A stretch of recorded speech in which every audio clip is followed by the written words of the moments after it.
All right, listen up, you beautiful lawsuit waiting to happen. Yeah, I'm talking to you. The one who got played, underpaid, overlooked, gaslit, stepped on, laughed at, kindly dismissed, buried under policies and procedures and, sorry, there's nothing we can do. The one who kept swallowing it, telling yourself, maybe it's not that deep, while your whole nervous system was screaming that it is that deep. You hear me now? Good. Because you are about to sue the life out of this whole damn city, spiritually, mentally, energetically, legally if you choose. And once you're done, even the mayor's gonna need a loan just to afford the guilt. You know what they did to you? They treated you like background noise. They wanted you to be the extra in a movie that's actually about them. The boss with the fake smile. The institution with the mission statement that's just a PR filter over exploitation. The people who said, we're a family here, while quietly draining your time, your health, your self-esteem like it was free coffee. They messed up, though. They forgot background noise can turn into earthquake sirens. They forgot that when you press a person hard enough, long enough, for years, you don't just ruin them, you forge them. And that's what's happening to you right now, whether you see it yet or not. You're being forged into the kind of problem their pretty little system was never built to handle. You're not just mad. Mad is too small. You're done. There's a difference. Mad still negotiates. Mad still explains. Mad still tries to make them understand. Done. Done is when you stop asking for clarity from people who profit off your confusion. Done is when you stop begging for fairness inside a game that was built crooked on purpose. Done is when you look at the whole city, these companies, schools, leaders, fake friends, and say, somebody's gonna pay for what happened to me. And spoiler alert, it's not gonna be me again. That's the lawsuit energy I'm talking about. Not just papers and courtrooms. I'm talking about you serving consequences. Let's be real. This city thinks you won't do anything. They think you're too tired, too broke, too overwhelmed, too attached, too scared to start over. They've got you filed under won't actually leave, won't actually speak up, won't actually push back. You've been nodding along, right? Smiling, saying it's fine, making excuses for their behavior to protect the little piece you have left. But inside, you've been building a case. Every time they disrespected you and then said, you're overreacting, you put that in the file. Every time they used your work and gave the credit to someone else, you put that in the file. Every time they crossed your boundaries and then made you feel guilty for having them, you put that in the file. You have receipts, maybe not literal screenshots for everything, but your body kept the score. Your mind kept the screenshots. Your spirit kept the time stamps. And now that file is thick enough to crush a city. Let's talk about this city for a second. It's bigger than buildings and street names. It's every system, every person, every room that told you, be grateful this door even opened. People like you don't get that far. You're asking for too much. That's just how it is. That just how it is phrase. That's their favorite weapon. That's how they keep you obedient. That's how they turn injustice into something you're supposed to tolerate, like bad weather. But you're not the weather. You're the lawsuit. You're the storm notice. You are the one who walks into, that's just how it is, and says, cool story, now here's how it's gonna be. You know what suing the life out of the city truly means? It means you stop letting this place overdraft your soul. They've been taking your time, your youth, your energy, your love, your ideas, your silence, and in exchange they gave you anxiety, underpayment, broken trust. Maybe next year. You're not ready yet. We'll look into it. You're about to serve a final notice. No more free access. No more free emotional labor. No more free second chances. No more free explanations for people who already understand. They just don't care. You're not a volunteer emotional support animal for a city that keeps biting you. And yes, let's talk about how deep this went. Because I want you to actually feel in your bones that you're not dramatic. You're not too sensitive. You're not bitter. You're reacting to real damage. How many nights did you lie awake replaying conversations, thinking, I should have said this, or maybe they're right, maybe I am the problem? How many times did you downplay what happened because everyone else acted like it was normal? Toxic job. That's just work. Toxic relationship. All couples fight. Toxic family. That's still your blood. Toxic society. That's how it's always been. They gaslit you into thinking you're crazy while standing on top of the chaos they caused. And you were so desperate for peace that you turned on yourself instead of them. You blamed yourself because that's the only thing you felt like you could control. But here's the twist. The moment you stop blaming yourself, you free up your hands to do something much more dangerous. You start holding them accountable. That's what this speech is. This is me handing you your metaphorical briefcase, full of boundaries, full of self-respect, full of rage that finally found the purpose. You're not going back and forth with them anymore.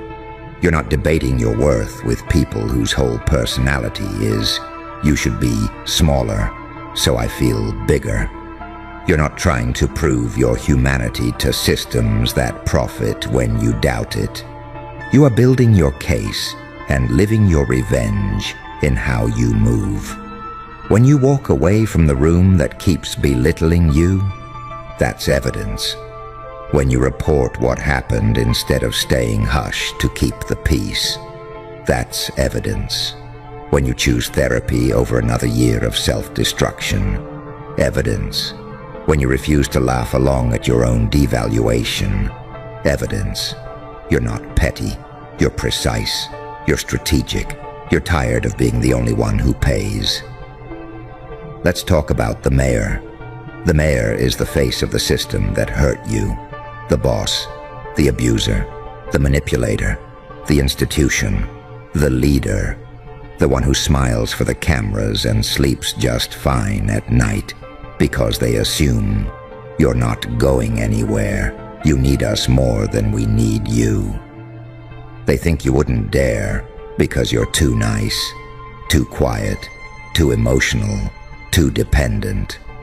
But that version of you, they overdrafted that account.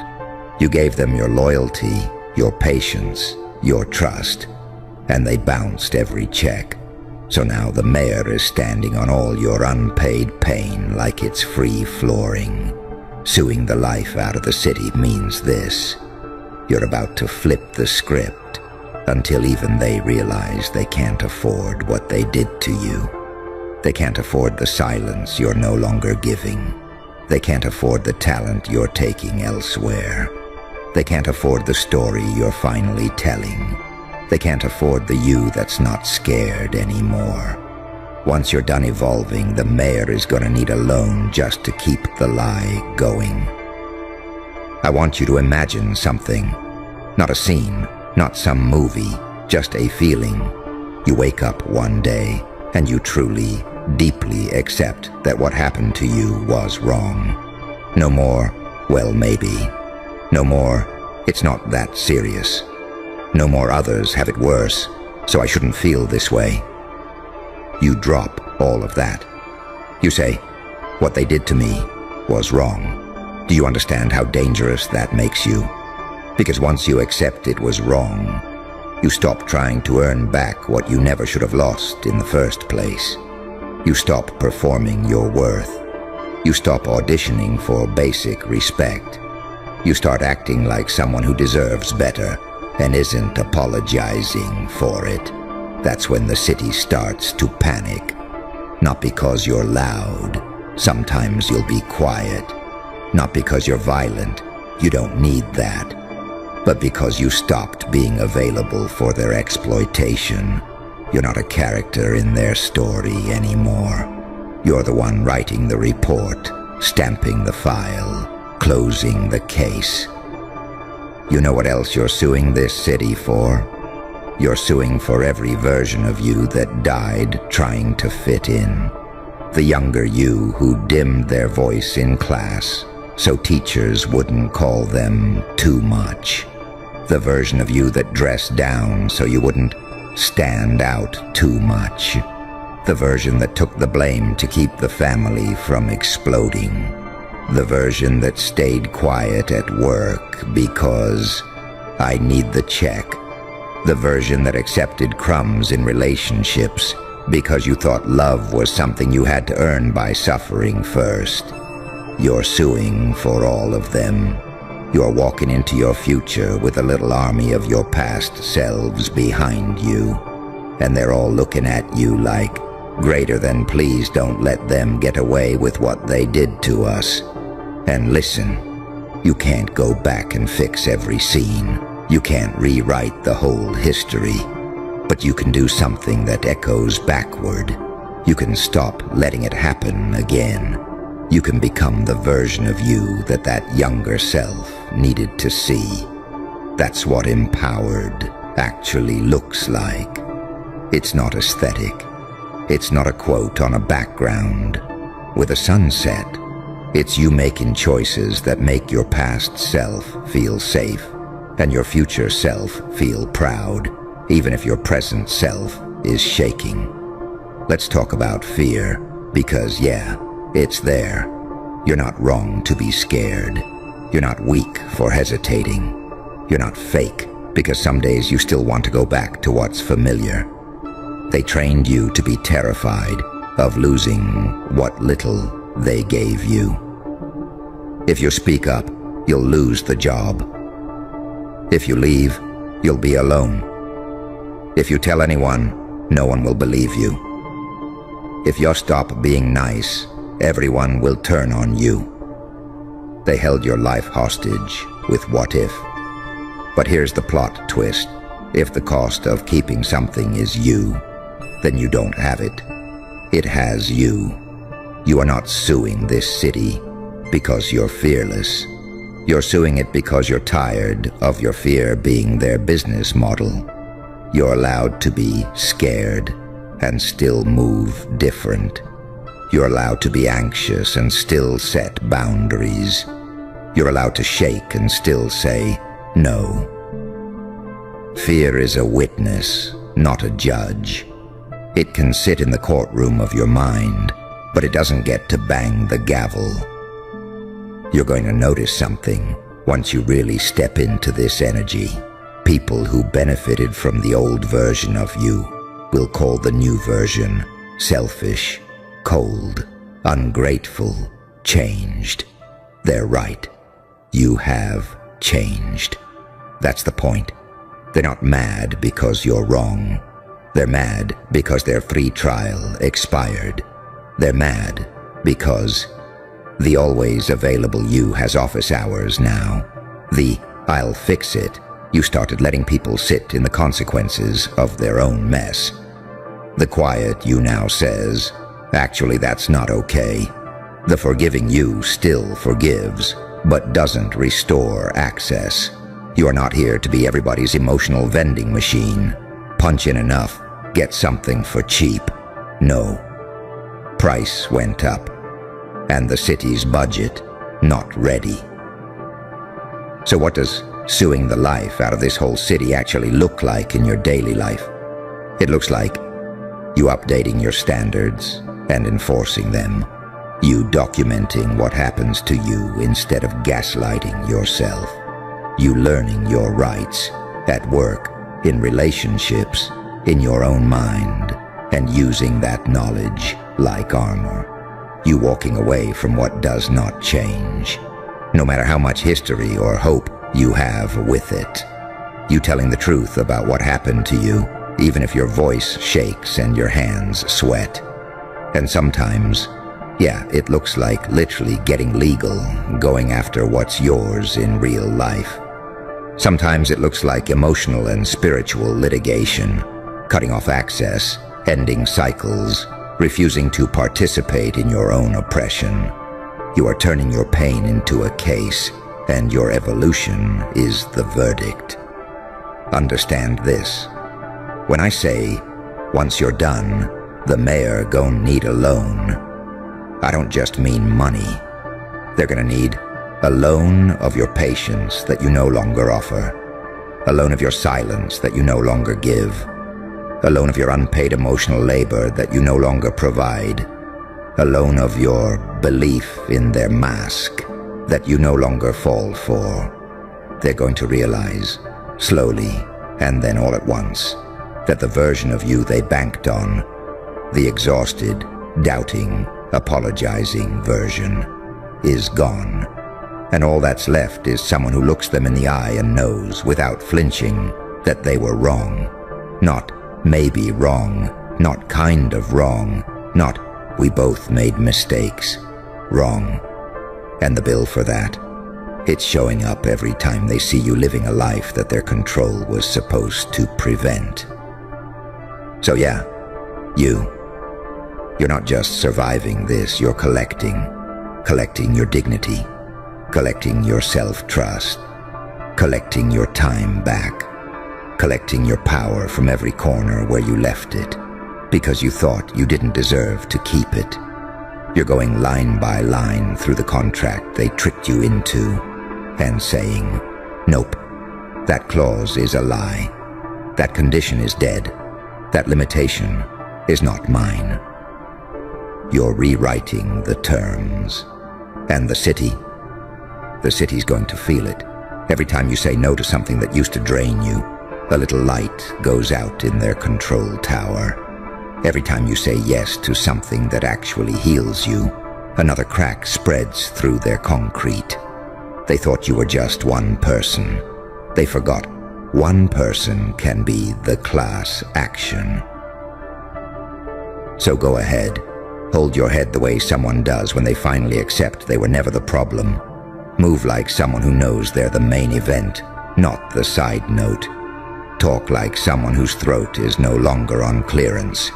You're about to sue the life out of this whole city with nothing but your truth, your boundaries, your evolution, and your refusal to stay small.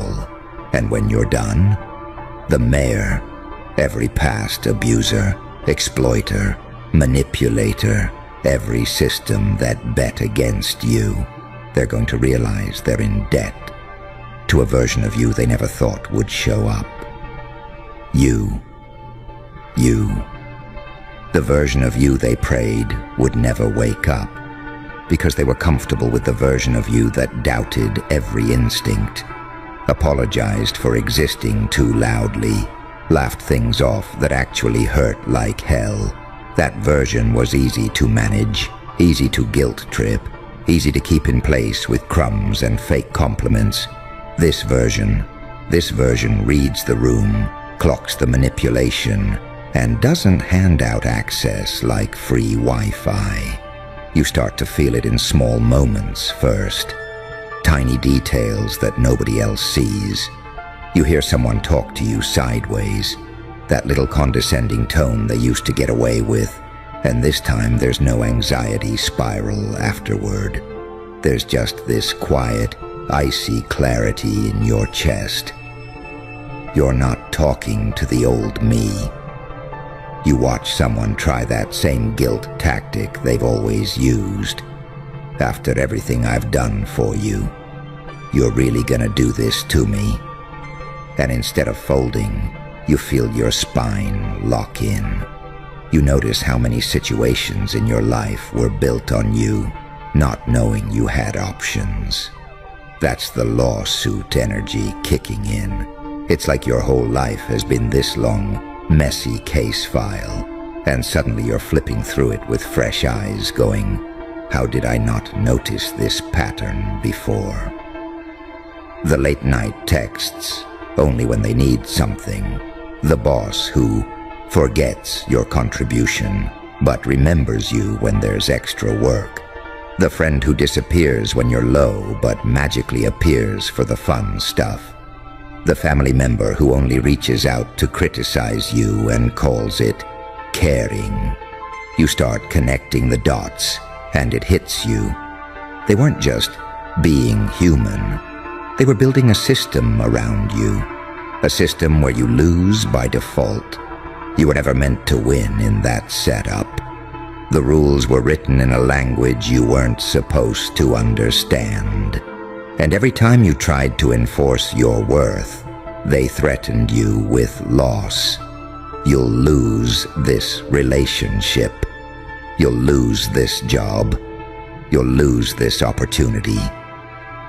That fear kept you chained to situations where you were already losing yourself anyway. You're looking at all that now and you're realizing, kind of painfully, kind of beautifully, greater than I've been paying interest on debts that weren't mine. That's why this hits so deep, because you're not just mad at them. You're mad that you bought into it. Mad that you went against your own intuition to keep people comfortable. Mad that you silenced yourself to protect the same structures that were killing you slowly. And instead of turning that anger inward again, this time you're redirecting it outward with precision. That's the lawsuit, not chaos, not randomness, not I hate everyone. Calculated accountability. You're starting to become allergic to lies that used to sound normal. People like you should be grateful. You're too emotional. You're asking for too much. You're lucky to even be here. You hear that now and your whole spirit says, if I'm lucky to be disrespected, I'm not the lucky one. There's a version of you emerging that doesn't negotiate your worth, like a discount code. You begin to understand that the city, this whole network of people, systems, patterns, has been living off your underestimation. They built a budget based on you staying quiet. You start pulling that silence back, piece by piece. You vent in therapy instead of masking it as, it's fine. You write things down, put dates to them, keep track instead of letting everything blur together. You ask questions in meetings you used to just nod through. You stop laughing at jokes that low-key disrespect you. You answer messages slower, or not at all, when you feel that old manipulation crawling in. It looks small from the outside, but internally those are seismic shifts. You're breaking unwritten contracts. They're used to you folding. You're getting used to you not folding. That's terrifying, mostly to them, but yeah, to you too. Because once you realize you don't have to tolerate something, you can't unknow that. You can't unsee who's really there for you, and who just likes having access to you. You start to see who's genuinely shaken by your growth, and who's just inconvenienced. The ones who truly love you might feel confused, might need to adjust, might get defensive here and there, but they'll sit with the discomfort and meet you where you are. The others, you put up one boundary and you watch them crumble like the whole relationship was held together by your self-betrayal. You've been calling it losing people. It's not. It's the city realizing your energy is no longer public property. You're closing departments, the 24/7 emotional support hotline, the unpaid therapist service, the I'll fix it, don't worry about me unit, shutting them down one by one. It doesn't feel clean either. Let's be real, it's messy. You'll have days where you spiral and think, maybe I'm the villain, maybe I am too harsh, maybe I should have stayed, maybe I should have kept quiet. That guilt is part of the rewiring, because your brain got trained to confuse discomfort with wrongness. If you weren't comfortable, you assumed it meant what you were doing was wrong, not that what they were doing was. You're unlearning that. Discomfort is just your nervous system adjusting to a reality where you're not the one getting sacrificed every time something needs to give. You're learning that I feel bad doesn't always equal I did something bad. You're learning that taking your power back hurts at first, especially when your identity was built on martyrdom. You're not just changing habits. You're restructuring who you think you are. You used to think of yourself as the one who could handle anything. The strong one, the reliable one, the one who absorbs the hit so others don't have to. And yeah, that strength is real, but it got used wrong. They weaponized your resilience against you. You're so strong, you'll be fine.